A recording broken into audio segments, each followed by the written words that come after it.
ഞാനെന്തോ വലിയ സംഭവമാണെന്ന് പറഞ്ഞു നടക്കുന്ന ചില ആളുകളുണ്ട്. അവർ പറയുന്നത് മാത്രമാണ് ശരി. ഞങ്ങൾക്കാരെയും വിമർശിക്കാം. ഈ നാട്ടിലെ നിയമം ഒന്നും ബാധകമല്ലെന്ന രീതിയിൽ എന്ത് വൃത്തികേടും പറയും. യൂട്യൂബർ രാജൻ ജോസഫ് സമൂഹ മാധ്യമങ്ങൾ വഴി നിരവധി പേരെ അധിക്ഷേപിച്ചതാണ്. പത്തനംതിട്ടയിലെ കോൺഗ്രസ് നേതാവ് ശ്രീനാദേവി കുഞ്ഞമ്മയ്ക്ക് നേരെയുള്ള സൈബർ അധിക്ഷേപത്തിൽ രാജൻ വീണ്ടും അറസ്റ്റിലായി.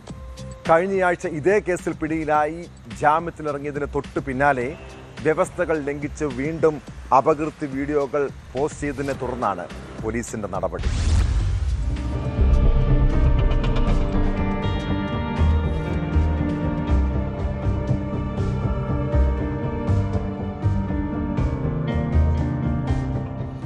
കഴിഞ്ഞ തദ്ദേശ തെരഞ്ഞെടുപ്പിന് മുമ്പാണ് CPI-കാരിയായിരുന്ന ശ്രീനാദേവി കുഞ്ഞമ്മ പാർട്ടി നേതാക്കളോട് തെറ്റി കോൺഗ്രസിൽ എത്തിയത്.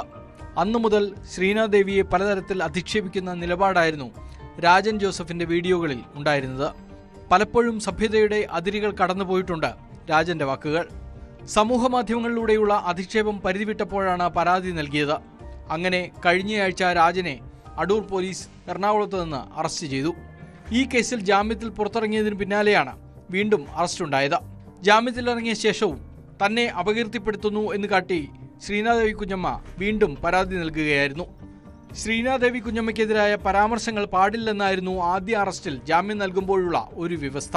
ഇത് ലംഘിച്ചതാണ് ഇപ്പോഴത്തെ അറസ്റ്റിന് കാരണം. IT ആക്ട് പ്രകാരമുള്ള വകുപ്പുകളാണ് ചുമത്തിയിട്ടുള്ളത്.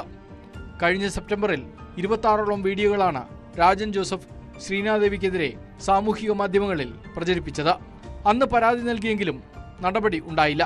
CPM അനുകൂലിയായ രാജൻ ജോസഫിനെ ഈ കേസിൽ അന്നത്തെ സർക്കാർ സംരക്ഷിക്കുകയാണെന്ന് വരെ ആരോപണം ഉണ്ടായിരുന്നു.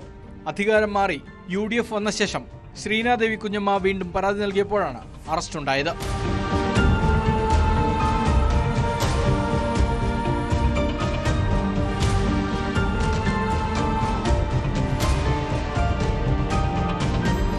ന്യൂസ് 18 പത്തനംതിട്ട. കൂടുതൽ വാർത്തകൾക്ക് news 18 Keralam YouTube channel subscribe ചെയ്യുക.